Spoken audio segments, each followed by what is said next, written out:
Welcome to this week's edition of World Crisis Radio. This is Webster Tarpley reporting from Washington, D.C., and it's the 19th of September, Friday afternoon here in the nation's capital. The outlook is troubled. The watchword from now until the election will be indict McCain for ISIS, or better yet, arrest McCain for ISIS. Too many people don't know how to spell indict. So arrest McCain for ISIS. Put a hashtag in front of that. Put a sharp in musical notation, a diesis. Hashtag arrest McCain for ISIS. This is now the key to the entire situation. To stop this war in the Middle East, which is now planned, obviously enough, to knock the entire war party on the defensive, to disrupt them, to harass them, to expose them, to prevent them from undertaking new warmonger lunatic actions vis-a-vis Ukraine, and also to prevent the forces of genocidal austerity from seizing control of the United States Senate. Let's focus on Senator McCain. He is the head of the Republican Party. He's their last nominee. Romney has dropped out, but McCain is there every day. He's on television all the time. And along with his amigo, Lindsey Graham, this is the voice of the war party. However, this is only the tip of the iceberg. These are now frontmen for a creeping military coup to box Obama in, feckless as he is, weak and disoriented as he is, with the likes of Valerie Jarrett advising him, to box in the feckless Obama and get a war going. And I can point out, I think, that this entire strategy is one that I denounced on this program based on an article, I believe, in the Washington Post back in the springtime, in the first week of April. John Kerry and the U.S. military are clashing on their approach to Syria's rebels. Pentagon opposes direct military intervention against Assad.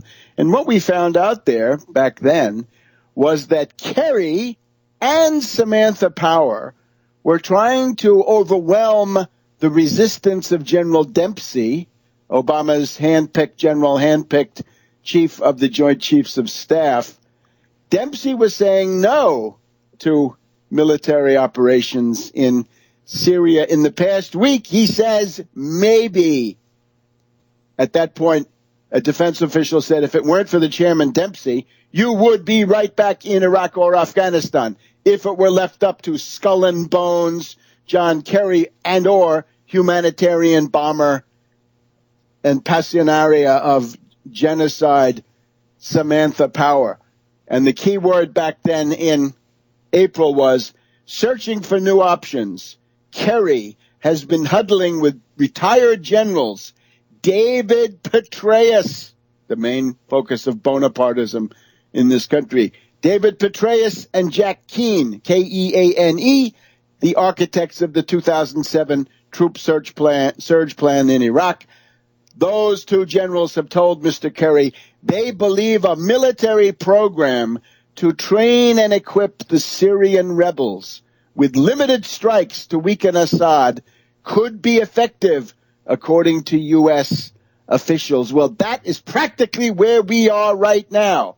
How did they grind down Dempsey? How did this machine with McCain and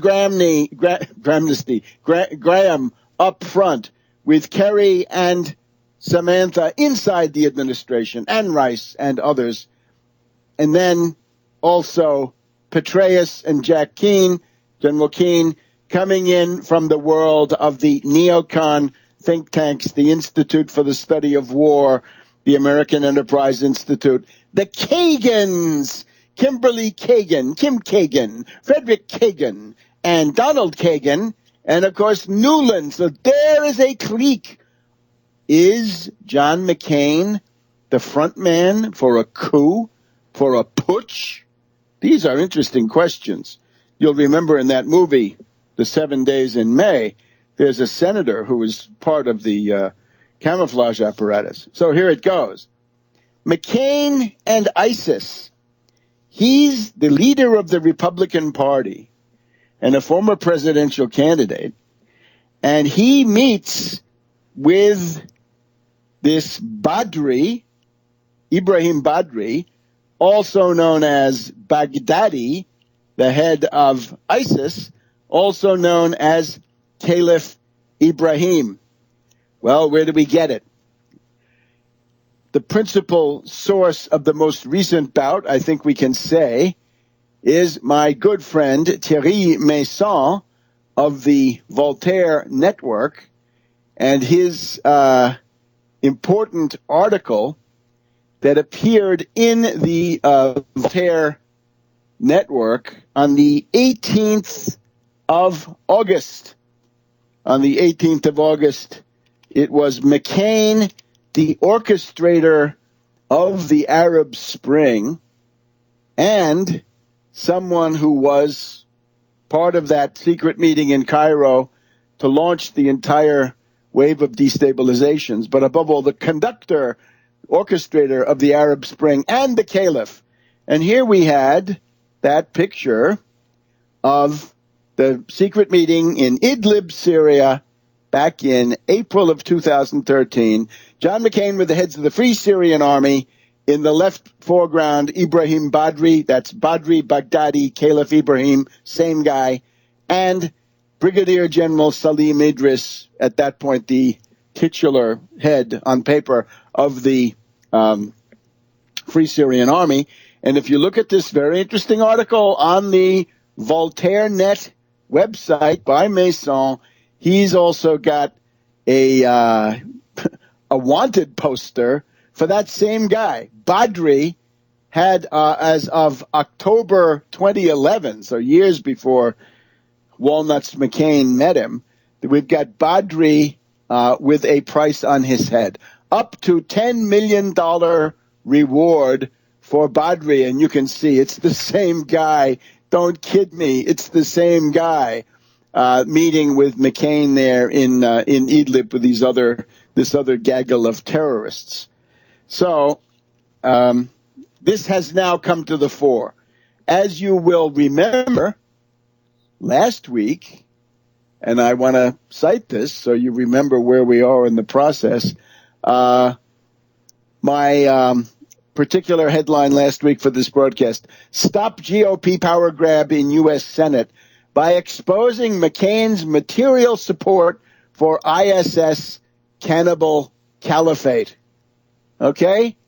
And this is now the theme that dominate up until the time of the U.S. elections, unless it's overtaken by even greater crimes. So Voltaire put this out on the 18th of August, about a month ago. This was then on the following day, the 19th of August, the pro-Democratic Party website VoteVets.org, I believe, VoteVets, they put up an interesting, VoteVets.org. They began a campaign to expose McCain and call his office and demand explanations. Why was the leader of the Republican Party and the leader in the Senate, why was he meeting with those terrorists? And we'll continue this saga. We want you to have detailed, accurate background to go after McCain. Back in a minute. Welcome back to World Crisis Radio. Let me interrupt our analysis for action in the field. In New York City on Sunday, that is to say Sunday the 21st of September, keyed to coincide with the session of the United Nations General Assembly, there's going to be a climate march. You know, we are not interested in the climate aspect of this. However, it is a great opportunity to mobilize these people for real-world urgent events, such as avoiding World War III, avoiding fascist austerity and genocidal austerity here inside the United States. So, on Sunday morning, and we'll just have to check these the details on this in the next break, but it looks like the following.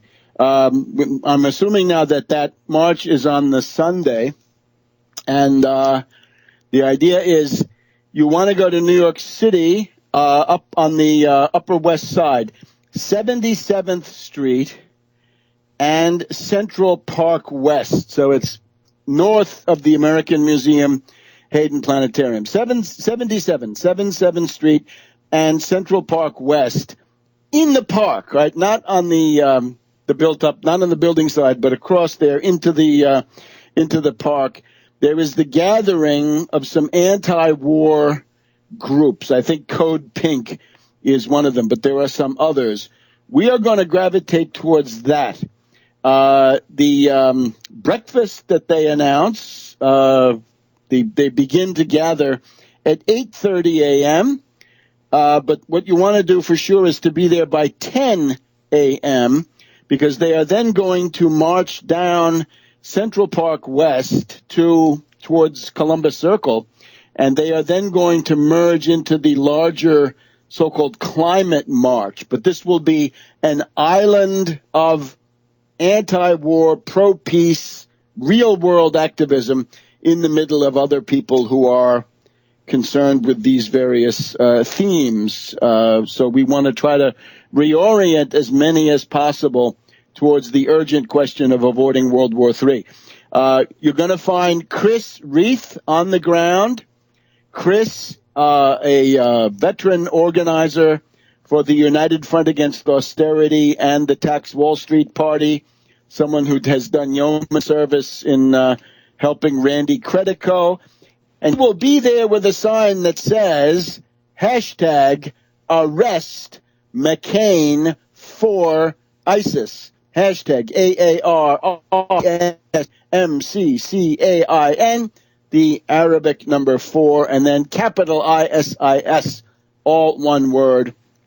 And that's his sign. So I urge you, if you have the time and ability, print out some leaflets, make your own sign. Again, arrest McCain for ISIS. That's going to be the key to it.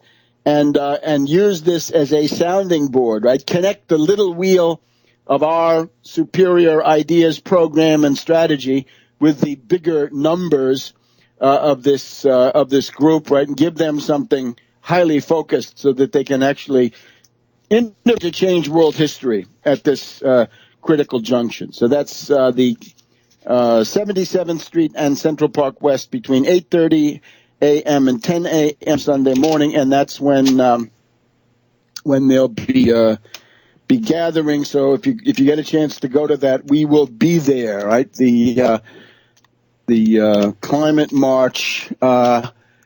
Let's see, People's Climate March, New York City. This is what it is. So, and that's on the 21st. Yes, indeed. So it is Sunday. Okay. So now back to McCain.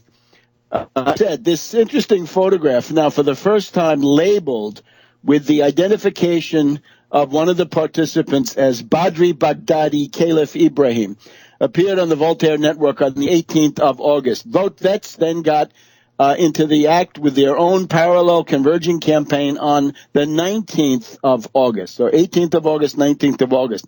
And at that point, Brian Rogers, BrianRogers, Brian Rogers, McCain's flack, McCain's press secretary, publicity man, began getting demands for explanations. Why was the senator meeting with those terrorists? And, of course, the answer was, this is a terrible misunderstanding. Those are the wonderful heroes of democracy from the Free Syrian Army. Well, they were quite possibly that, but many crazies wearing many hats, duplicitous, Byzantine, Levantine, easily able to to sell themselves 6 different ways.